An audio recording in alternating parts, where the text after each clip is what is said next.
Hello everyone, it's Theme Park Avenue, I'm Eric. When people talk about their favorite Six Flags park, oftentimes they discuss Magic Mountain, Fiesta Texas, and Great Adventure. However, I think the best Six Flags park, including for its roller coasters, is Six Flags Great America in Gurnee, Illinois. Why? Let's go into it. Before I get into talking about the roller coasters and to an extent some other elements, subscribe so you know when new theme park content comes out. Now let's start from the best roller coasters and talk about what makes Great America's lineup so good, well-rounded, fun, and top tier in America. First off, Raging Bull is my favorite roller coaster in the park, and it is a phenomenal one. I will say, compared to the number ones at parks such as Six Flags New England, Magic Mountain, and Fiesta Texas, it is a little lackluster, but it's still in my top 25, barely mind you, and that is out of around 300 roller coasters. What I love about this one, honestly, is that it is a fun experience. It doesn't pull crazy forces the whole way through, and the only real standout element is the drop, I would say. But I don't mind. I just love the fact that you have such a large layout. It's not as spread out as other hypers, but it still feels like a very long ride. Every turn gives you something to work with, the airtime moments are so good when they happen, and it just feels like a fun, very fast-paced journey around this large structure. It's like Cheetah Hunt, but more compact and significantly better in every possible way. So Raging Bull is a pretty strong number one, even though there are better number ones out there. I'll honestly say my biggest knock against Great America's lineup as a whole is that the top rides are not nearly the best top rides in the Six Flags chain. But you know what? It's made up for with supporting coasters, which I'll get to after talking about a few more of the very high up ones. So number 2 in the park for me is Goliath. Goliath here is a fun RMC. Every element is strong, but the ride is short. And I wouldn't say any element is quite fantastic enough to make up for the ultimate lack of length and overall substance in the layout. I do enjoy it a lot. I think the stall is probably the highlight for me. And while there's plenty to like, it is among the weaker RMCs in the Six Flags chain. I prefer all of them with the exception of Jersey Devil Coaster and Twisted Cyclone. I have not been on all of them, mind you. There are some single rails I've missed, but other than that, and Medusa Steel Coaster, from the feel I've gotten, it's not the best just because there isn't as much to it as some other RMCs. But still, this being number 2 in the park, it's a good look for the park overall. Now number 3 in the park is the very underrated X-Flight. X-Flight is a fantastic ride. Everything about it is phenomenal up until the end. Leading up to the ending part, the drop, the inversions, the speed, the intensity, it's a very different wing coaster from Gatekeeper, but still an insanely fun one. The forces are much stronger, and the restraints do not bother me until the very end, with the helix being a little bumpy, in some rows anyway, and that does take away from the experience to an extent, but as far as Six Flags B&Ms go, this is definitely among the better ones. I'd say it's pretty high up there. And when I think about other major Six Flags B&Ms, I would say it's better than all of the Batman the Rides, without a doubt. And one thing I think is probably a fair comparison for me to make is the fact that I definitely prefer it to, with the exception of Tatsu, pretty much every non-hyper in the B&M Six Flags subcategory. It's just fantastic. I love the ride, and I think that being number 3 is also a good look for the park. Now we're getting to stuff that is kind of not great for the park, and that is Max Force at number 4. I like Max Force. Max Force is a very fun ride. The launch is fun in the front row. The Zero-G roll is one of the best inversions probably anywhere. But this ride has the Goliath issue, but with less good elements. So I don't love the ride. I'd say the launch is a little underwhelming compared to, say, Kingda Ka. But I guess outside of that, it is the best launch in the Six Flags chain.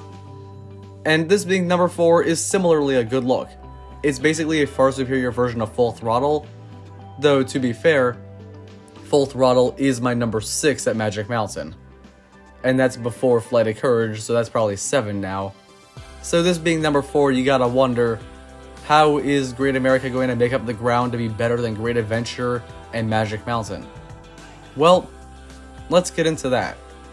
From this point, you have 6 fantastic rides that could possibly be higher up in the rankings of every other Six Flags park.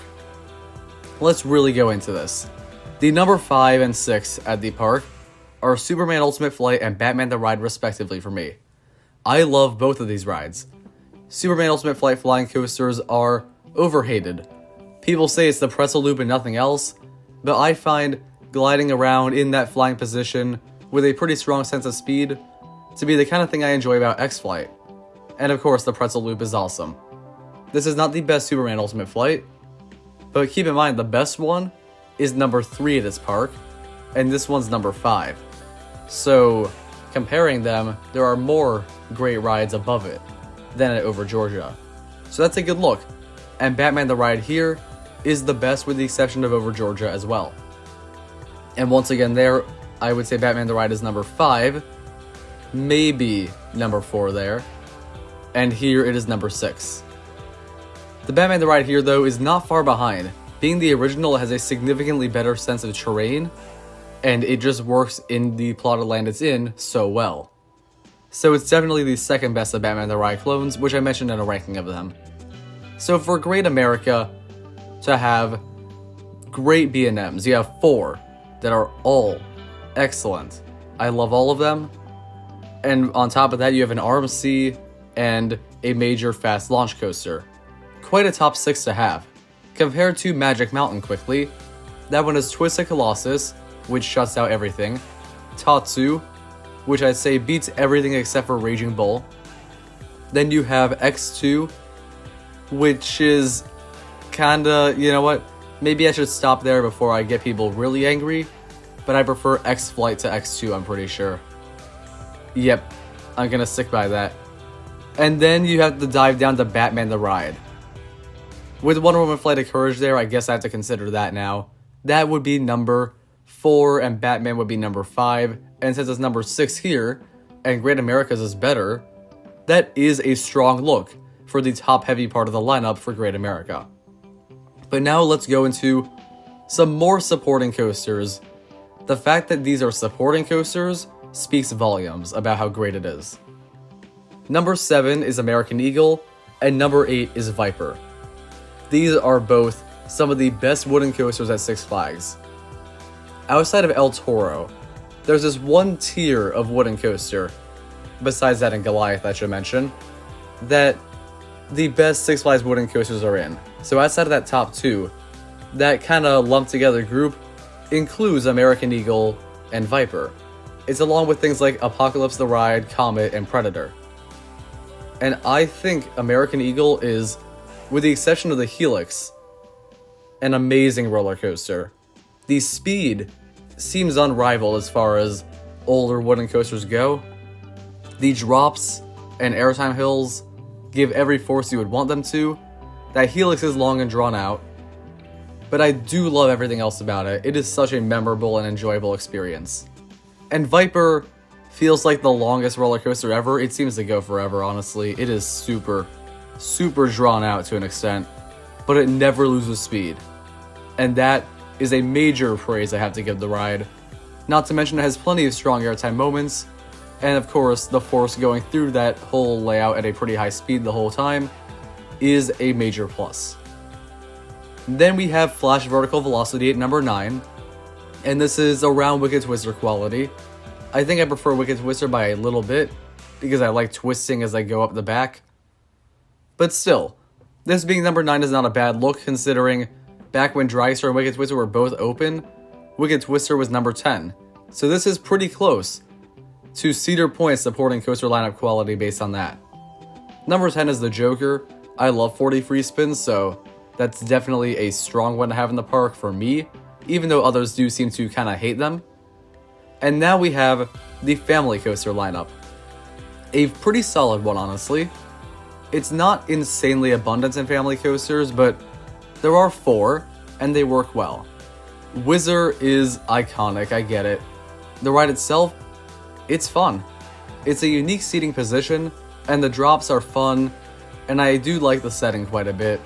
I don't think it's quite as remarkable as some have said, where it wouldn't be top 5 in the park is what I mean by that, but it's still a very nice one. Dark Knight Coaster is one of the best Wild Mouse coasters out there. The theming is great, it's one of the smoothest, I like it quite a lot. And then Little Dipper is a small family wooden coaster, and I guess this park really likes having a Kings Island level amount of wooden coasters. And I actually prefer this to Woodstock Express, for those who are wondering. It is significantly smoother and more built for the general audience outside of kids, and it still has some minor airtime, which I think is a pretty nice thing to have on a coaster like this. And then Sprocket Rockets is the worst roller coaster in the park. And it's a junior coaster, so I can give it a pass. I would say of all Six Flags parks, this one has the best worst roller coaster, as in the worst one on the list is the best of any other worst on the list at another park. So that's a pretty major compliment, because there are other parks with half the coasters and 2 are significantly worse experiences than Sprocket Rockets. I should mention Demon. I don't like Demon. Demon does not help that much with the park lineup. It is a good thing to have as far as the type of coaster. I like having an aero looper, but this one's pretty painful, even though I like the theming a lot. And it would be my number 13 at the park, just above Little Dipper. So that does kind of bring down a little bit, but when you compare it to most other Six Flags parks, which have some atrocities like Green Lantern at Great Adventure, and so on and so forth, this is not the worst thing to have as the not great coaster. So I will say overall, Six Flags Great America is a wonderful park for roller coasters. You don't have the one ride you're going to go on over and over again because it's great in the way you would with Seal Vengeance or Iron Gwazi, but what you do have is 15 roller coasters that are all strong in their own ways, and if there's a line for everything except one, in almost every situation, you'll be satisfied to get on that one with no line, because it's worth riding.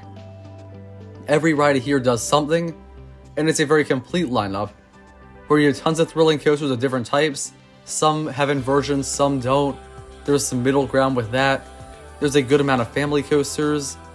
There's very few categories this park does not touch as far as type of roller coaster. It's more complete than even, for example, Cedar Point and Magic Mountain. Looking at Magic Mountain, that one is unfortunately weak in the regard of the hypercoaster. Yes, X2 is a hypercoaster, so I guess that kind of helps, but I'm more referring to Goliath. Most major top tier parks have a hypercoaster or taller of that kind of ride that people love. Cedar Point has Magnum and Millennium Force, Fury 225 and Intimidator are Carowinds. This one is boosted by Raging Bull, which is definitely good enough to cover that base, I would say. Furthermore, Magic Mountain seems very, very intensity focused, and it does not really have a good family coaster. Ninja is something they have, and I guess that one is family in a way, and I'll give it a pass there.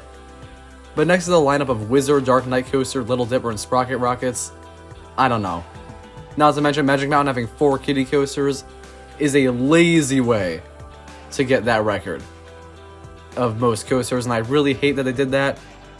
But overall, I just feel Great America has a more well-rounded lineup, and in general, more underrated coasters compared to overrated, the way I'd say Magic Mountain does.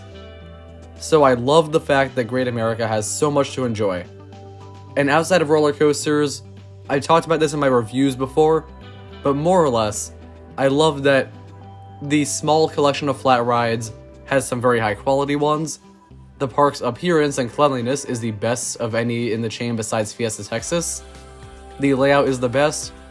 The people who go there are mostly locals, and there's just a certain community sense there that I love. The operations are the best in the chain, and I thoroughly enjoy my visit there. And even outside of the roller coasters, it's the best Six Flags park. But with roller coasters in mind, while I think there's a chance I prefer Great Adventures Collection overall for the very top-heavy Kingda Ka and El Toro, it's pretty close, because there are some bad rides in the lineup at Great Adventure, and they are close. But overall, I think it's fair for me to say, Six Flags Great America's roller coaster collection, while it may not be the very best in the Six Flags chain, it's cutting it close, it is underrated, and it's very much worth going to.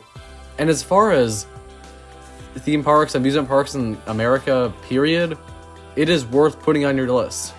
I would say it's among my favorites I've been to, so you should definitely make it a priority to get here if you like roller coasters, and that is the best I have to say about it. It's definitely one of the best parks out there. Thank you for watching, hope you enjoyed this video. If you're a fan of Great America, comment that down below, and subscribe for more theme park content. I'll see you next time.